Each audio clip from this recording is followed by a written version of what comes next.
Baik, Assalamualaikum warahmatullahi wabarakatuh. Di sini saya Muhammad Ahmad Triwinarto, eh, berketepatan pada mata kuliah Optika Modern. Saya akan mempresentasikan mengenai tugas proyek akhir.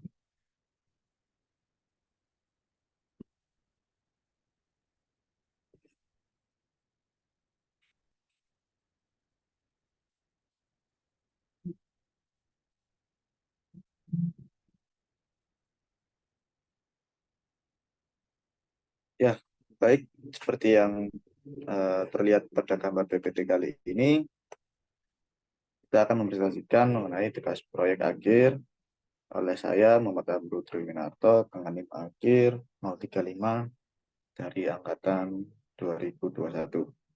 Nah, mengenai review jurnal yang berjudul Optical Waveguides in Magneto-Optical Glasses Fabricated by Proton Implantation ya.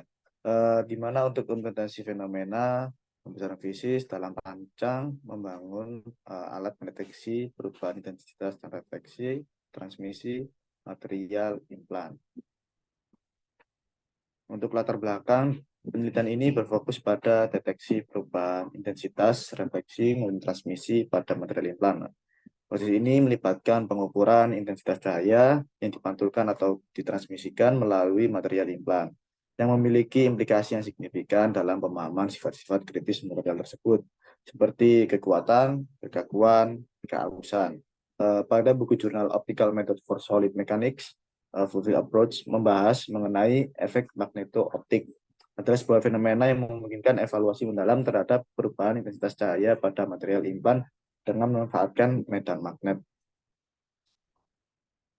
Adapun tujuan dari penelitian ini yaitu menjelaskan bagaimana medan magnet mempengaruhi sifat optik material yang telah diimplankan untuk memperoleh pemahaman yang lebih baik tentang interaksi antara medan magnet dengan struktur material. Kemudian penelitian ini bertujuan juga untuk mengujikan sebuah kemampuan material yang diimplan untuk bertindak sebagai isolator gelombang atau pandu melalui efek magneto-optik. Adapun untuk metode penelitian artikel ini dimulai dengan persiapan kaca magneto-optik, diikuti oleh implantasi proton pada kaca dengan energi sebesar sekian, kemudian dengan dosisnya untuk menghindari muatan selama implantasi.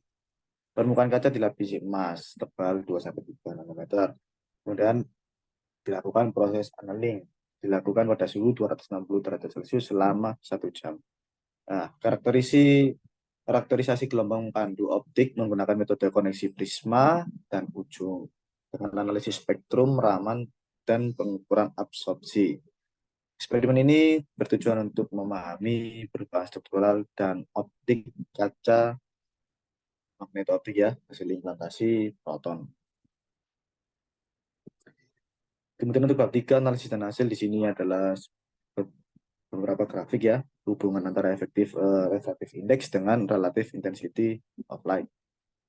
Mana penjelasannya yaitu didapatkan gambar 1 tersebut menunjukkan penggunaan teknik garis Magneticon 2010 Prims Cobbler di sini sumbernya untuk mengukur indeks bias substrat dan spektrum dark mode gelombang pandu planar pada kaca pirosilikat aluminium yang diperkaya dengan TB3B. Nah, setelah diimplankan oleh proton dengan energi sebesar 550 keV dengan dosis sekian setelah diperlakukan annealing. Dalam gambar 1B terdapat 4 mode yang diamati dan indeks bias efektif masing-masing yang tercantum pada tabel 1 ini. Terdapat 4 indeks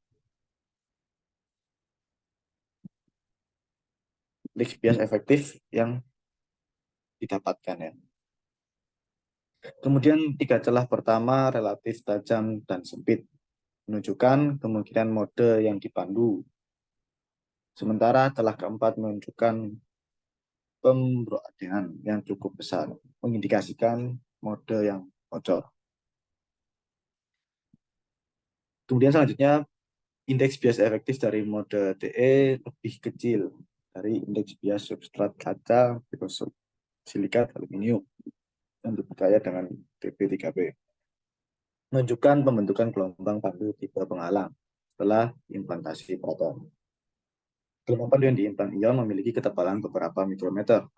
Metode perhitungan reflektivitas atau RGM digunakan untuk menyesuaikan profil indeks bias gelombang pandu berdasarkan indeks bias efektif dari mode yang dipandu dan melakukan optimasi numerik. Kemudian ada grafik yang selanjutnya, yaitu antara hubungan depth dengan refraktif index. Pada gambar 2 ditunjukkan profil indeks bias dari gelombang pandu yang dihasilkan berdasarkan metode perhitungan RGM pada tabel 1 yang memberikan nilai indeks mode teoritis. Pengukuran kopling prisma mengindikasikan bahwa ini adalah profil indeks bias terbatas pada penghalang yang khas. Implantasi proton mengakibatkan perubahan indeks yang negatif yang ringan, ya, sekitar minus sekian di daerah panduan, dan perubahan indeks negatif yang signifikan sekitar sekian di ujung lintasan ion. Penghalang optik terletak sekitar 3,7 mm di bawah permukaan. Kemudian daerah antara penghalang optik dan permukaan kaca dikelilingi oleh medium indeks rendah yang bertindak sebagai gelombang pandu. Perbedaan antara indeks bias efektif yang diukur dan dihitung relatif kecil, kurang dari 1/4 ataupun 1/3, seperti terlihat di tabel 1 tadi. Profil indeks bias yang direkonstruksi oleh RGM diasumsikan sebagai bentuk yang masuk akal untuk gelombang pandu yang diimplan proton. Kita diketahui bahwa kerusakan akibat tumbukan nuklir dapat menyebabkan penurunan indeks bias. Simulasi tersebut menggunakan kode yang berhenti dan jangkauan ion dalam materi 2010, yaitu terbitan ini, yang digunakan untuk menstimulasikan proses implantasi proton dalam kaca birosilikat aluminium yang diperkaya dengan TB3B untuk memperoleh informasi tentang kerusakan. Kemudian di sini juga ada grafik yang mengenai depth juga damage ratio. Pada gambar 3 memperlihatkan rasio kerusakan sebagai fungsi kedalaman penetrasi dalam kaca. Ya. Inset dalam gambar 3 tadi memberikan gambaran visual tentang puncak kerusakan dan posisi proton dari simulasi SRIM 2010, ya. Simulasi menunjukkan puncak kerusakan dan posisi deposisi proton yang diimplan yang terletak sekitar 3,8 mm sekian sesuai dengan hasil RGM seperti yang ditujukan pada gambar 3 ini. Oke. Distribusi kerusakan dalam gambar 3 secara nyaris identik dengan profil indeks bias dalam gambar 2. Kesamaan ini memberikan bukti kuat bahwa kerusakan akibat tumbukan nuklir menjadi faktor utama yang bertanggung jawab atas perubahan indeks bias dalam gelombang pandu yang diimplan ion. Pada gambar ketiga, gambar 4A menampilkan distribusi intensitas dekat mode TE dari fase output gelombang pandu pada kaca birosilikat aluminium diperkaya dengan TB3B. Setelah perlakuan annealing, meskipun polesan ujungnya kurang baik, cahaya tampak terkungkung di dalam region yang diimplan. Reduksi atenuasi rendah merupakan salah satu fitur penting dari gelombang pandu planar, terlihat dalam distribusi intensitas cahaya. Rugi propagasi gelombang pandu diukur oleh metode pantulan balik dengan sistem kopling ujung sekitar dan setelah perlakuan thermal. Gambar 4B juga menunjukkan mode propagasi yang dihitung dari gelombang pandu dengan metode propagasi balok berbeda. Berdasarkan distribusi indeks bias terjelaskan oleh gambar 2 yang sebelumnya. Perbandingan antara gambar 4A dan 4B menunjukkan bahwa hasil yang dihitung berdasarkan FDBM BPM sesuai dengan profil mode dekat yang diukur. Ini menegaskan bahwa profil indeks bias yang direkonstruksi berdasarkan RGM dapat digunakan untuk menyelidiki sifat-sifat pemanduan gelombang pandu yang diimplan proton pada kaca birosilikat aluminium yang diperkaya dengan TB3B. Untuk gambar kelima yaitu menunjukkan spektrum Raman yang diperoleh dari inti kaca. dan lapisan gelombang pandu dengan eksitasi 532. Pada suhu ruangan pita lebar sekian, kemungkinan karena lentur atau getaran ikatan serta ikatan campuran dari jaringan 3 dimensi. Gambar 6 menunjukkan spektrum transmitansi yang diperoleh dari kaca pirosilikat aluminium yang belum diimplan dengan DP3B dan yang telah diimplan ion DP3B. Before yang hitam, after yang merah. Keduanya menunjukkan transparansi yang baik dalam rentang 500 hingga 1600, menandakan potensi aplikasi praktis pada daerah terlihat dan inframerah dekat. Puncak absorpsi pada 485 nanometer dikaitkan dengan transisi ion PP3P dari tingkat keadaan 7F6 ke tingkat terdeteksi 5D4.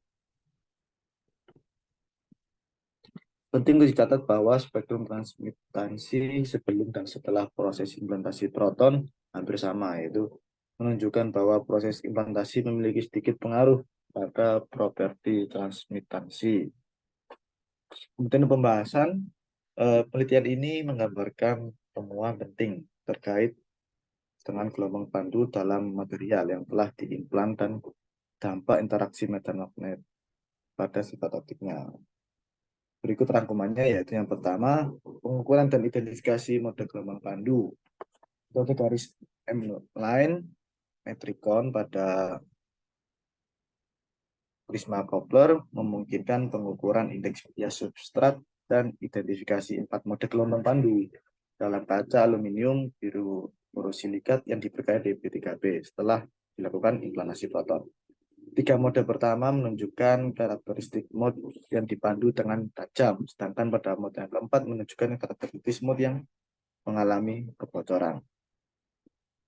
Kemudian perubahan profil indeks bias akibat implantasi proton. Ya, metode perhitungan reflektivitas atau RGM berhasil menyesuaikan ya profil indeks bias gelombang pandu, menunjukkan perubahan yang signifikan dengan terbentuknya gelombang pandu tipe penghalang di dalam kaca. Simulasi menggunakan referensi SRIM 2010 menyatakan konsisten dengan profil indeks bias, mengidentifikasikan bahwa tumbukan nuklir menjadi penyebab utama perubahan tersebut. Kemudian juga karakterisasi optik gelombang pandu. Meskipun terdapat gangguan pada karakterisasi optik akibat kualitas polesan ujung yang buruk, penelitian ini berhasil menunjukkan bahwa cahaya itu benar-benar terkumpul di dalam area yang diimplan. Polesan yang lebih akurat pada permukaan, masukan dan keluaran gelombang pandu dapat mengurangi rugi propagasi. Perubahan pada spektrum raman dan transmitasi. Spektrum raman dan transmitasi ini menunjukkan bahwa informasi proton tidak secara signifikan mempengaruhi getaran ikatan dalam material dan properti transmitansi. Penutup bab 5, yaitu penelitian ini memberikan pemahaman lebih dalam tentang interaksi antara medan magnet dengan struktur material yang diimplan. Meskipun terdapat beberapa gangguan pada karakterisasi optik dan perubahan kecil pada profil indeks bias, penelitian ini memberikan informasi yang berharga terkait potensi penggunaan gelombang pandu yang diimplankan dalam aplikasi optik yang sensitif terhadap medan magnet. Potensi ini dapat menjadi landasan untuk pengembangan teknologi pandu yang dapat dimanfaatkan dalam alat pendeteksi perubahan intensitas, refleksi, transmitasi pada material implan, khususnya dalam konteks aplikasi optik yang reversif terhadap medan magnet. Daftar pustaka yang kami gunakan, dan saya ucapkan terima kasih. Wassalamualaikum warahmatullahi wabarakatuh.